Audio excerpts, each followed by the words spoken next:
দেশের সমৃদ্ধির স্বার্থে ব্যবসায়ীদের উপর আরোপিত অতিরিক্ত কর কমানোর দাবি জানিয়েছেন এনবিআর সংস্কার কমিশনের সদস্য ডক্টর নাসির উদ্দিন আহমেদ।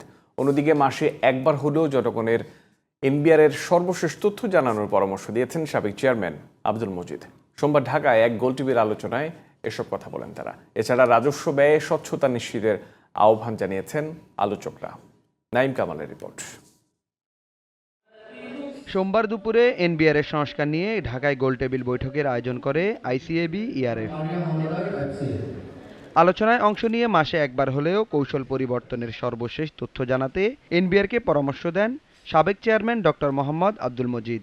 এনবিআর এর উচিত 15 দিন পরে পরে হোক বা 1 মাস পরে হোক সংবাদ সম্মেলন করে ব্যাখ্যা দেওয়া উচিত যে গত 1 মাসে আমি কি এই যে চেঞ্জ করেছি, এটা কেন করলাম, এটা কি। এনবিআর সংস্কার কমিশনের সদস্য এবং প্রতিষ্ঠানটির সাবেক চেয়ারম্যান ডক্টর নাসির উদ্দিন আহমেদ বলেন, দেশের সমৃদ্ধির জন্য ব্যবসায়ীদের উপর থেকে অতিরিক্ত করের বোঝা কমানো উচিত। মিনিমাম ট্যাক্স এত বাড়ানো, উইথড্রল ট্যাক্স এই খবরে এটা ধরে আপনার এতগুলো কেন, why it should be reduce. মানে কারণ ব্যবসা বাণিজ্য ব্যাহত করে তো কাজ হবে, দেশ সমৃদ্ধির পথে যাবে, আমরা ট্যাক্স আহরণ করব। সংস্কার বাস্তবায়ন এবং আদায়কৃত রাজস্ব ব্যবহারে স্বচ্ছতা নিশ্চিতের আহ্বান জানিয়েছেন অন্য বক্তারা।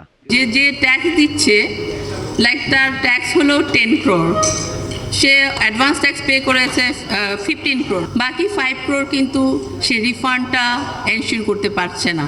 কেন আমি কর চাচ্ছি, কত টাকা চাচ্ছি, বাড়াতে চাচ্ছি কেন এবং কত বাড়াতে চাচ্ছি, কোন সময়ের মধ্যে।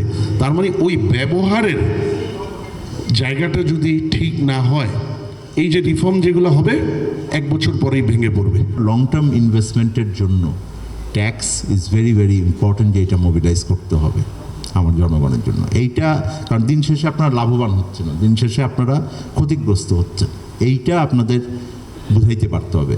এছাড়া আর্থিক সংকটে পড়া ব্যবসায়ীদের উপর আরোপিত মিনিমাম ট্যাক্স কমানো, আমদানি থেকে এআইটি প্রত্যাহার এবং ট্যাক্স বৈষম্য দূর করার পরামর্শ দিয়েছেন আলোচকরা। Naim Kamal, GTV news, Dhaka.